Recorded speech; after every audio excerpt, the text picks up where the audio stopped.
T20 ವಿಶ್ವಕಪ್ನ high voltage ಮ್ಯಾಚ್ಗೆ ಕೋಲ್ಕತ್ತಾದ ಈಡನ್ ಗಾರ್ಡನ್ ಮೈದಾನ ಸಿದ್ಧವಾಗಿದೆ. ಸೆಮೀಸ್ ಟಿಕೆಟ್ ಟಾರ್ಗೆಟ್ನೊಂದಿಗೆ ಭಾರತ ಹಾಗೆ ವೆಸ್ಟ್ ಇಂಡೀಸ್ ತಂಡಗಳು ಮುಖಾಮುಖಿ ಆಗ್ತಾ ಇವೆ.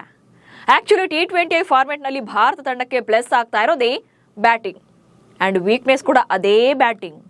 ಬಿಗ್ ಹಿಟ್ಸ್ ಬಂದಾಗಲೆಲ್ಲ ಗೆಲ್ತಿದ್ದಾರೆ, ಬಟ್ ಆವರೇಜ್ ಸ್ಕೋರ್ ಇದ್ದಾಗ ಸೋಲ್ತಿದ್ದಾರೆ. ಆದರೆ ಗೇಮ್ ಚೇಂಜಿಂಗ್ ಸ್ಲಾಟ್ ಆಗಿರುವಂಥ ನಂಬರ್ 3 ಬ್ಯಾಟರ್ ಫೇಲ್ಯೂರ್ ಮಾತ್ರ ಪಂದ್ಯದ ದಿಕ್ಕನ್ನೇ ಬದಲಿಸ್ತಾ ಇದೆ. ವಿರಾಟ್ ಕೊಹ್ಲಿ ಈ ಸ್ಲಾಟ್ನಿಂದ ಹೋದ್ಮೇಲೆ ನಂಬರ್ 3ನಲ್ಲಿ ಅದೆಷ್ಟು ಜನ ಬಂದು ಹೋಗಿದ್ದಾರೆ. ಆದರೂ ಯಾಕೆ ಸ್ಟ್ರಾಂಗ್ ಆಗಿ ನಿಲ್ಲೋಕೆ ಆಗ್ತಾ ಇಲ್ಲ? ಈ ಬಾರಿಯ ವಿಶ್ವಕಪ್ನಲ್ಲೂ ಕೂಡ ಇದೇ ಸ್ಥಾನವೇ ವಿಲನ್ ಆಗ್ತಿದ್ಯಾ? ಈ ಬಗ್ಗೆ ಈ ವಿಡಿಯೋದಲ್ಲಿ ಹೇಳ್ತೇನೆ. ನಾನು ಶಾಂತ. ನೀವು ಸುದ್ಯಾನದ ಸಬ್ಸ್ಕ್ರೈಬರ್ ಆಗೋದಕ್ಕೆ ಮರಿಬೇಡಿ. 2024ರ T20 ವಿಶ್ವಕಪ್ ವರೆಗೂ ಕೂಡ ಭಾರತಕ್ಕೆ ನಂಬರ್ 3 ಬ್ಯಾಟರ್ ಆಗಿದ್ದು ಕಿಂಗ್ ವಿರಾಟ್ ಕೊಹ್ಲಿ. ಸತತ 15 ವರ್ಷಗಳ ಕಾಲ ಸಿಂಗಲ್ ಶೇರ್ನಂತೆ ನಿಂತು ತಂಡಕ್ಕೆ ಪಿಲ್ಲರ್ ಆಗಿದ್ರು. ಆದರೆ 2024ರ T20 ವಿಶ್ವಕಪ್ನ ಗೆದ್ದು T20 ಫಾರ್ಮೆಟ್ಗೆ ಗುಡ್ ಬೈ ಹೇಳಿದ ಮೇಲೆ ಸ್ಟಿಲ್ ಈವರೆಗೂ ಕೂಡ ಒಬ್ಬ ಆಟಗಾರ ಈ ಸ್ಲಾಟ್ನಲ್ಲಿ ನಿಲ್ಲೋಕು ಕೂಡ ಸಾಧ್ಯವಾಗಿಲ್ಲ. ಈಗ ವಿಶ್ವಕಪ್ನಲ್ಲೂ ಕೂಡ ಭಾರತಕ್ಕೆ ನಂಬರ್ 3 ಸ್ಲಾಟ್ ಎಷ್ಟು ಮುಖ್ಯ ಅನ್ನೋದು ಗೊತ್ತಾಗ್ತಾ ಇದೆ. 10 ಬ್ಯಾಟರ್ಗಳನ್ನ ಬದಲಿಸಿದ್ರೂ ಸಿಗಲಿಲ್ಲ ಗೇಮ್ ಚೇಂಜರ್. ಭಾರತ ತಂಡಕ್ಕೆ ಇದುವರೆಗೆ ನಂಬರ್ 3 ಬ್ಯಾಟರ್ ಯಾರು ಎನ್ನುವಂತಹ ಪ್ರಶ್ನೆಗೆ ಕನ್ಫ್ಯೂಷನ್ ಇದ್ದೇ ಇದೆ. T20 ವಿಶ್ವಕಪ್ನಲ್ಲೂ ಕೂಡ ಮ್ಯೂಸಿಕಲ್ ಚೇರ್ ಆಗಿದೆ. ಕಳೆದ 18 ತಿಂಗಳಲ್ಲಿ ಸರಣಿಗಳು, ಏಷ್ಯಾ ಕಪ್, ವಿಶ್ವಕಪ್ ಹೀಗೆ 8ರಿಂದ 10 ಬ್ಯಾಟರ್ಗಳನ್ನ ಈ ಸ್ಲಾಟ್ನಲ್ಲಿ ಪ್ರಯೋಗ ಮಾಡಲಾಗಿದೆ. ಅದರಲ್ಲೂ ಎಕ್ಸ್ಪೆರಿಮೆಂಟ್ನಲ್ಲಿ ಕಿಂಗ್ ಆಗಿರುವಂತಹ ಗೌತಮ್ ಗಂಭೀರ್ ಅಂತೂ ಬೌಲರ್ಗಳನ್ನು ಅಥವಾ ಆಲ್ರೌಂಡರ್ಗಳನ್ನು ತಂದಿಲ್ಲಿ ಆಡಿಸಿದ್ದಾರೆ. ಸೂರ್ಯಕುಮಾರ್ ಯಾದವ್, ತಿಲಕ್ ವರ್ಮಾ, ಶುಭ್ಮನ್ ಗಿಲ್, ವಾಷಿಂಗ್ಟನ್ ಸುಂದರ್, ಸಂಜು ಸ್ಯಾಮ್ಸನ್, ಶಿವಮ್ ದುಬೆ, ಅಕ್ಷರ್ ಪಟೇಲ್, ರಿಂಕು ಸಿಂಗ್, ಈಗ ಇಶಾನ್ ಕಿಶನ್ ಹೀಗೆ ಹಲವರು ಬಂದು ಹೋಗಿದ್ದಾರೆ. ಹೀಗಿದ್ರು ಕಿಶನ್ ರನ್ನ ಬಿಟ್ರೆ ಉಳಿದವರು ಯಾರು ಕೂಡ ಈ ಸ್ಲಾಟ್ನಲ್ಲಿ ನಿಂತು ಆಡೋಕೆ ಸಾಧ್ಯನೇ ಆಗಿಲ್ಲ. ನ್ಯೂಜಿಲೆಂಡ್ ವಿರುದ್ಧದ ಸರಣಿಯಲ್ಲಿ ಕಿಶನ್ ನಂಬರ್ 3ನಲ್ಲಿ ಅದ್ಭುತ ಪ್ರದರ್ಶನ ನೀಡಿದ್ರು. ಹೀಗಾಗಿ ಭಾರತ ಆ ಸರಣಿಯನ್ನ ಗೆದ್ದುಕೊಂಡಿತ್ತು.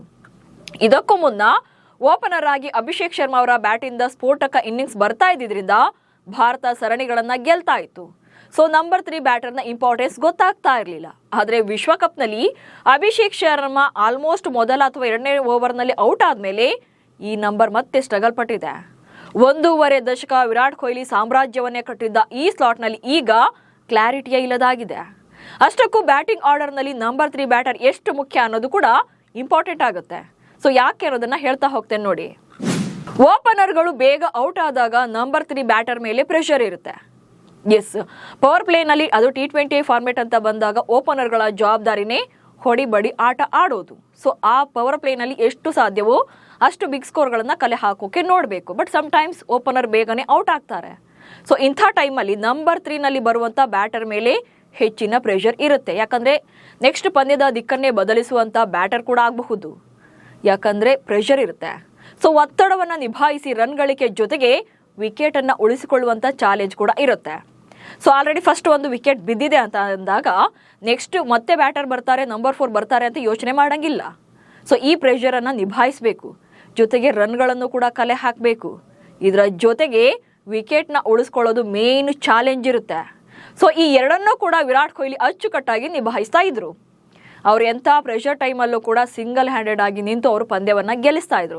ಸೊ ಅದು ಅವರಿಗಿರುವಂಥ ಸಾಮರ್ಥ್ಯ. ಹೀಗಾಗಿ ಅವರು ಕ್ರಿಕೆಟ್ ಜಗತ್ತನ್ನೇ ಕಿಂಗ್ ಅಂತೇಳಿ ಕರೆಯುವಂತೆ ಮಾಡಿಕೊಂಡ್ರು. ಸೊ ಈ ಎರಡನ್ನು ಕೂಡ ಕೊಹ್ಲಿ ಅಚ್ಚುಕಟ್ಟಾಗಿ ನಿಭಾಯಿಸ್ತಾ ಇದ್ರು. ಇನ್ನು ಚೇಸಿಂಗ್ ಅಂತ ಬಂದಾಗ್ಲಂತೂ ವಿರಾಟ್ ಕೊಹ್ಲಿ ಅವರನ್ನ ಯಾರು ತಡೆಯೋಕೆ ಸಾಧ್ಯನೇ ಇರಲಿಲ್ಲ. ಯಾಕಂದರೆ ಚೇಸಿಂಗ್ ಮಾಸ್ಟರ್ ವಿರಾಟ್ ಕೊಹ್ಲಿ. ಅವರಿಗೆ ಫಸ್ಟ್ ಬ್ಯಾಟಿಂಗಿಂತ ಚೇಸಿಂಗ್ ಅಂತ ಬಂದಾಗ ಅವರನ್ನು ಕಂಟ್ರೋಲ್ ಮಾಡೋಕೆ ಸಾಧ್ಯನೇ ಇರಲಿಲ್ಲ. ಸೊ ಸಿಂಗಲ್ ಆಗಿ ನಿಂತು ಪಂದ್ಯಗಳನ್ನು ಗೆಲ್ಲಿಸ್ಕೊಡ್ತಿದ್ರು. ಆ್ಯಂಡ್ T20 ವಿಶ್ವಕಪ್ ಇತಿಹಾಸವನ್ನೇ ಕೆದಕಿದ್ರೆ ಭಾರತ 3 ಸಲ 150+ ರನ್ಗಳನ್ನು ಟಾರ್ಗೆಟನ್ನು ಚೇಸ್ ಮಾಡಿದೆ. ಸೊ ಈ 3 ಪಂದ್ಯಗಳಲ್ಲಿ ಅಜೇಯರಾಗಿ ನಿಂತು ಪಂದ್ಯವನ್ನು ಗೆಲ್ಲಿಸಿ ಪಂದ್ಯಶ್ರೇಷ್ಠ ಪ್ರಶಸ್ತಿಯನ್ನು ಪಡೆದಿದ್ದು ಕೂಡ ಅದೇ ವಿರಾಟ್ ಕೊಹ್ಲಿ. ಸೊ ಚೇಸಿಂಗ್ ಅಂತ ಬಂದಾಗ ಭಾರತ ಈಗಲೂ ಕೂಡ ನಂಬರ್ 3 ಸ್ಲಾಟ್ ಹಾಗೆ ವಿರಾಟ್ ಕೊಹ್ಲಿ ಅವರನ್ನು ಮಿಸ್ ಮಾಡ್ಕೊಳ್ತಾ ಇದೆ.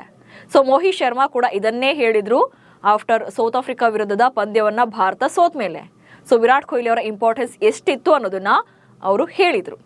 ಬಟ್ ತಿಲಕ್ ವರ್ಮರನ್ನ ನಂಬರ್ 3ನಲ್ಲಿ ಬಿಟ್ಟರು ಕೂಡ ಅವ್ರ ಕಡೆಯಿಂದ ಬಿಗ್ ಇನ್ನಿಂಗ್ಸ್ ಬರ್ತಾ ಇಲ್ಲ. ಅದು ಕೂಡ ತಿಲಕ್ ವರ್ಮಾ ನಂಬರ್ 3ನಲ್ಲಿ ಬ್ಯಾಟಿಂಗ್ಗೆ ಬಂದು 118ರ ಸ್ಟ್ರೈಕ್ ರೇಟ್ನಲ್ಲಿ ಬ್ಯಾಟಿಂಗನ್ನು ಮಾಡಿದ್ದಾರೆ. ಜೊತೆಗೆ ಬೇಗನೆ ಔಟ್ ಆಗ್ತಿದ್ದಾರೆ. ಸೊ ಓಪನರ್ ಔಟ್ ಆದಾಗ ಪ್ರೆಷರ್ ಇದ್ದೇ ಇರುತ್ತೆ. ಬಟ್ ಆ ಪ್ರೆಷರ್ನ ತಗೊಂಡು ಜವಾಬ್ದಾರಿಯಿಂದ ಆಡೋಕೆ ತಿಲಕ್ ಕೈಲಿ ಆಗಿಲ್ಲ. ಸೊ ಈ ಬಾರಿಯ ವಿಶ್ವಕಪ್ನಲ್ಲಿ 118ರ ಸ್ಟ್ರೈಕ್ ರೇಟ್ನಲ್ಲಿ ಮೊದಲ 5 ಪಂದ್ಯಗಳಲ್ಲಿ ಬ್ಯಾಟಿಂಗನ್ನು ಮಾಡಿದ್ರು. ಹೀಗಾಗಿ ಅವರನ್ನ ಸೌತ್ ಆಫ್ರಿಕಾ ವಿರುದ್ಧದ ಪಂದ್ಯದಲ್ಲಿ ನಂಬರ್ 3ನಲ್ಲಿ ಅವ್ರ ಕಡೆಯಿಂದ ಬಿಗ್ ಇನ್ನಿಂಗ್ಸ್ ಬರಲಿಲ್ಲ. ಹೀಗಾಗಿ ತಿಲಕ್ ಇದೇ ಥರ ಆಡಿದ್ರೆ ಭಾರತಕ್ಕೆ ಡ್ಯಾಮೇಜ್ ಆಗುತ್ತೆ ಅಂತ ಗೊತ್ತಾಗಿಯೇ ಜಿಂಬಾಬ್ವೆ ವಿರುದ್ಧದ ಪಂದ್ಯಕ್ಕೆ ಅವರನ್ನ ಸ್ಲಾಟ್ನ ಚೇಂಜ್ ಮಾಡಿ ಮಿಡಲ್ ಆರ್ಡರ್ಗೆ ತಳ್ತಾರೆ. ಸೊ ಯಾವಾಗ ನಂಬರ್ 3ಯಿಂದ ಮಿಡಲ್ ಆರ್ಡರ್ಗೆ ಹೋದ್ರು ತಿಲಕ್ ಕೂಡ ಈಗ ಸ್ಫೋಟಕ ಬ್ಯಾಟಿಂಗನ್ನು ಮಾಡ್ಕೊಂಡಿದ್ದಾರೆ. ಯಾಕಂದರೆ ಅವರನ್ನು ಅವರು ಸೇವ್ ಮಾಡ್ಕೊಳ್ಬೇಕು, ನೆಕ್ಸ್ಟ್ ಪಂದ್ಯದಲ್ಲಿ ಅವರನ್ನು ಆಡಿಸ್ಬೇಕು ಅನ್ನುವಂಥ ಕಾರಣಕ್ಕೆ.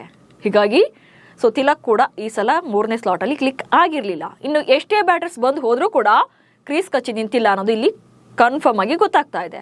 ಸೊ ಇದನ್ನೆಲ್ಲ ನೋಡಿದ್ರೇ ಗೊತ್ತಾಗುತ್ತೆ ನಂಬರ್ 3 ಬ್ಯಾಟರ್ನ ಇಂಪಾರ್ಟೆನ್ಸ್ ಎಷ್ಟು ಅನ್ನೋದು. ಸೊ 2024ರವರೆಗೆ ಎಂಥದ್ದೇ ಪ್ರೆಷರ್ ಇದ್ರೂ ಕೂಡ ಅದನ್ನ ಹ್ಯಾಂಡಲ್ ಮಾಡ್ತಾ ಇದ್ದಂಥ ಕೊಹ್ಲಿ ಸಿಂಗಲ್ ಆಗಿ ನಿಂತು ಪಂದ್ಯಗಳನ್ನು ಗೆಲ್ಲಿಸಿಕೊಡ್ತಾ ಇದ್ರು. ಬಟ್ ಈಗ ನಂಬರ್ 3ನಲ್ಲಿ ಬ್ಯಾಟರ್ಗಳ ಎಕ್ಸ್ಪೆರಿಮೆಂಟ್ ನಡೀತಾನೇ ಇದೆಯೇ ಹೊರತು ಯಾರೊಬ್ರು ಕೂಡ ಜವಾಬ್ದಾರಿಯಿಂದ ಬ್ಯಾಟಿಂಗನ್ನು ಮಾಡಿಲ್ಲ. ಕೆಲವರು ಸ್ಥಾನಗಳನ್ನು ಫಿಲ್ ಮಾಡಬಹುದೇ ಅಷ್ಟೇ, ಬಟ್ ಅದನ್ನು ಸಂಪಾದನೆ ಮಾಡ್ಕೊಳ್ಳೋಕೆ ಎಲ್ರಿಗೂ ಕೂಡ ಚಾನ್ಸ್ ಸಿಕ್ಕರೂ ಕೂಡ ಅದನ್ನು ಬಳಸ್ಕೊಳ್ತಾ ಇಲ್ಲ. ಬಟ್ ಇಶಾನ್ ಕಿಶನ್ ಮಾತ್ರ ಬೆಸ್ಟ್ ಅನ್ನಿಸ್ತಾ ಇದ್ದಾರೆ ನಂಬರ್ 3ನಲ್ಲಿ ಆಡೋಕೆ. ಯಾಕಂದ್ರೆ ಓಪನರ್ ಬೇಗ ಔಟ್ ಆದ್ರೂ ಕೂಡ ಇಶಾನ್ ಕಿಶನ್ ಅದೇ ಇಂಟೆನ್ಸಿಟಿಯಲ್ಲಿ ಅಥವಾ ಅದೇ ಅಗ್ರೆಷನ್ ಅಲ್ಲಿ ಬ್ಯಾಟ್ ಬೀಸ್ತಾ ಇರೋದು ನೆಕ್ಸ್ಟ್ ಬರುವಂತ ಬ್ಯಾಟರ್ಗಳಿಗೆ ಪ್ಲಸ್ ಆಗ್ತಾ ಇದೆ. ಜೊತೆಗೆ ಎಲ್ಲೂ ಕೂಡ ಸ್ಟ್ರೈಕ್ ರೇಟ್ ಬೀಳೋಕೆ ಬಿಡ್ತಾ ಇಲ್ಲ. ಸೊ ಇದನ್ನ ಜಿಂಬಾಬ್ವೆ ವಿರುದ್ಧದ ಪಂದ್ಯದಲ್ಲಿ ನೋಡಿದ್ದೇವೆ, ಜೊತೆಗೆ ನ್ಯೂಜಿಲೆಂಡ್ ವಿರುದ್ಧದ ಪಂದ್ಯದಲ್ಲೂ ಕೂಡ ನೋಡಿದ್ದೇವೆ. ಸೊ ಆ ಸರಣಿಯಲ್ಲೂ ಕೂಡ ಇದು ಪ್ರೂವ್ ಆಗಿದೆ. ಹೀಗಾಗಿ ಇಶಾನ್ ಕಿಶನ್ ಬೆಸ್ಟ್ ಅನ್ನಿಸ್ತಿದ್ದಾರೆ. ನಿಮ್ಮ ಪ್ರಕಾರ ನಂಬರ್ 3 ಸ್ಲಾಟ್ಗೆ ಯಾರು ಸೂಟ್ ಆಗಬಹುದು ಅನ್ನೋದನ್ನ ಕಮೆಂಟ್ಸ್ ಮೂಲಕ ತಿಳಿಸಿ. ಹಾಗೆ ಸುದ್ದಿಯನ್ನು ಫಾಲೋ ಮಾಡಿ. ನಮಸ್ಕಾರ.